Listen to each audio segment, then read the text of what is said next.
अस्सलाम वालेकुम competitive exam aspirants. उम्मीद करता हूँ कि आप लोग ठीक होंगे। आज आपका भाई हाज़िर हुआ जी एक नई वीडियो में। और इस वीडियो में मैं आप लोगों के साथ ये कैसे शेयर करना चाह रहा हूँ जो मैंने लिखा था पीएमएस की प्रिपरेशन के दौरान, इकोनॉमिक चैलेंजेस ऑफ पाकिस्तान। ठीक है, सो लेट्स स्टार्ट। सबसे पहले थीसिस स्टेटमेंट। थीसिस स्टेटमेंट जो मैंने बनाई है, currently Pakistan is facing numerous economic challenges due to various reasons. These challenges have made its survival difficult. However, there is need of taking pragmatic measures to resolve these challenges. ठीक है, इसमें मैंने discuss किया कि पाकिस्तान को मौजूदा दौर में बहुत ज़्यादा इकोनॉमिक चैलेंजेस का सामना है और जिन्होंने इसका जो है सर्वाइवल मुश्किल बनाया हुआ है। ताहम पाकिस्तान के इन यानी कि इकोनॉमिक चैलेंजेस को सोल्व करने के लिए मेजर्स लेने की ज़रूरत है। सो जी आउटलाइंस देखें।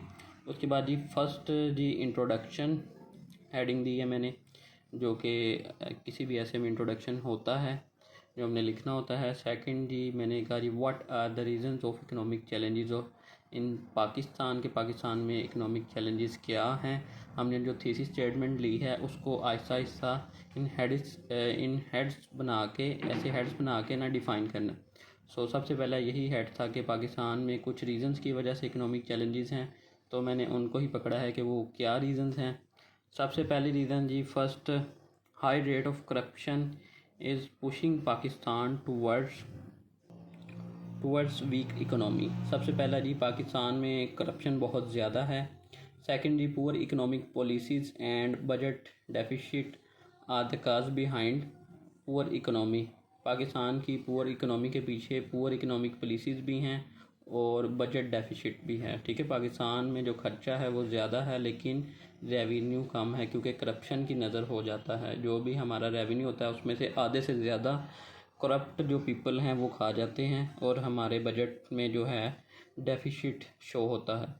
उसके बाद जी third, flight of capital and lack of foreign direct investment are responsible for deteriorated economy of Pakistan. ठीक है, पाकिस्तान में जी कैपिटल जो है वो बाहर जा रहा है क्योंकि पाकिस्तान की सूरत हाल अच्छी नहीं है, इन्वेस्टर पैसा निकाल के बाहर खर्च कर रहे हैं।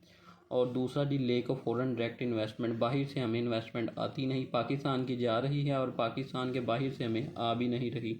तो ये भी पाकिस्तान की इकनॉमी की ख़राब होने की एक बहुत बड़ी रीज़न है। उसके बाद जी fourth, lack of energy and poor literacy rate. ठीक है, पाकिस्तान में lack of energy crisis, lack of energy resources भी कह सकते हैं क्योंकि पाकिस्तान में एनर्जी की भी कमी है, इलेक्ट्रिसिटी के शॉर्टफॉल है। ठीक है, इलेक्ट्रिसिटी लोड शेडिंग बहुत ज़्यादा होती है।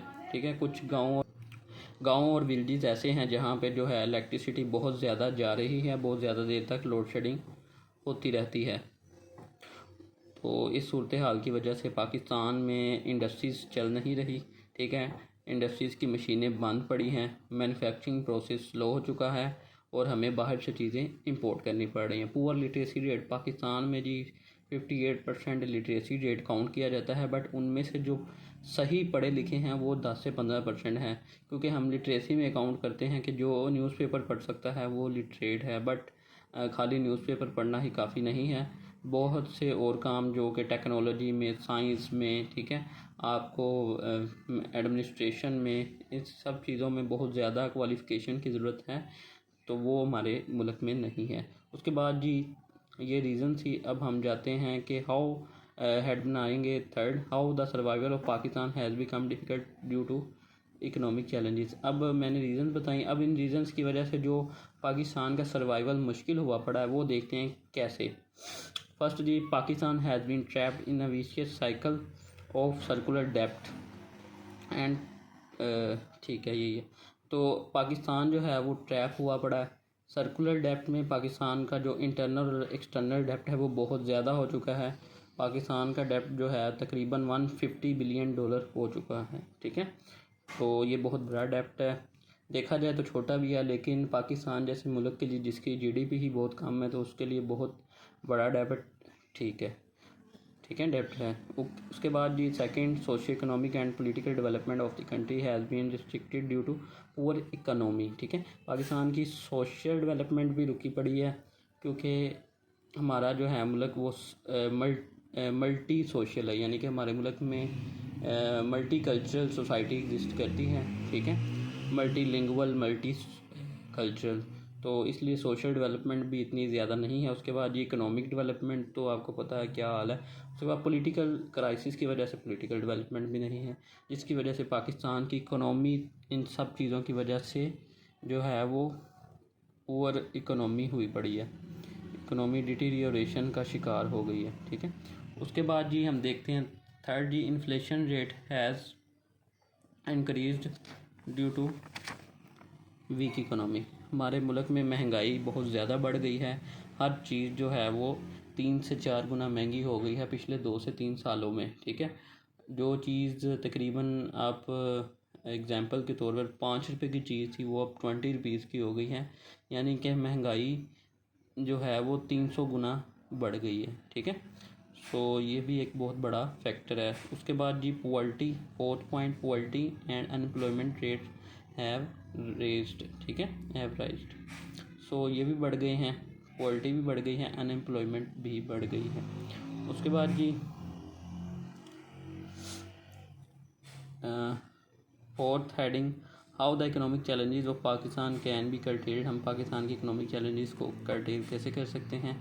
First, effective policies should be made for improving economy of Pakistan. Policies अच्छी बनानी चाहिए इकोनॉमिक पॉलिसीज़, और उन पर इम्प्लीमेंट भी करना चाहिए, क्योंकि पॉलिसीज़ अच्छी होंगी तभी हम अपने रेवेन्यू और बजट को मैनेज कर पाएंगे, ठीक है।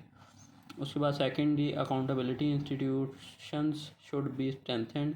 हमारे मुल्क में करप्शन बहुत ज़्यादा है, तो इनको कर्टेल करने के लिए अकाउंटेबिलिटी इंस्टीट्यूशंस जो हैं वो स्ट्रॉन्ग किए जाने चाहिए, और जो प्रॉपरली वर्क नहीं कर रहे उन पे जो है वो जोर देना चाहिए। थर्ड जी, export should be encouraged and import should be discouraged. Pakistan में चीज़ों की मैन्युफैक्चरिंग को जो है वो प्रमोट करना चाहिए, instead of importing these things from foreign countries. So because when we import something from other countries, it give us a drawback, because our we spend money for importing such things, ठीक है। जब हम चीज़ें import करते हैं हमें पैसे देने पड़ते हैं, और जब हम चीज़ें एक्सपोर्ट करते हैं तो हमें पैसे लेने होते हैं। तो हमारे पास एक्सपोर्ट करने के लिए कुछ है नहीं, तो हम अपनी बेसिक चीज़ों को इंपोर्ट करने के लिए पैसे देते हैं। उसके बाद जी fourth, internal peace should be established for attracting foreign direct investment. हमें जी अपना इंटरनल पीस, पॉलिटिकल स्टेबिलिटी चाहिए, ठीक है, जो कि हमारी इकोनॉमी को इम्प्रूव करने में हेल्प करेगी और फॉरेन डायरेक्ट इन्वेस्टमेंट को भी अट्रैक्ट करेगी। तो ये था जी पॉइंट्स जो हमें इकोनॉमी को इम्प्रूव करने के लिए मेजर्स लेने चाहिए। अब मैंने इसमें डिस्कस किया जी पाकिस्तान की इकोनॉमी की क्या रीज़न है पुअर इकोनॉमी की, और उनके क्या इम्पैक्ट्स हैं, और फर्दर जी उनके सल्यूशन, यानी कि उनको कैसे इकोनॉमिक क्राइसिस को रिजोल्व किया जा सकता है। तो ये ऐसे जो था वो 12 पॉइंट्स पे मुश्तमिल है। तो आगे जी कंक्लूजन आप देख सकते हैं।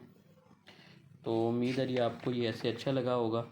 तो वीडियो को लाइक करें, चैनल को सब्सक्राइब करें, और मज़ीद अच्छी वीडियोस के लिए, इंफॉर्मेटिव वीडियोस के लिए ट्यून रहें। थैंक यू जी, अल्लाह हाफ़िज़।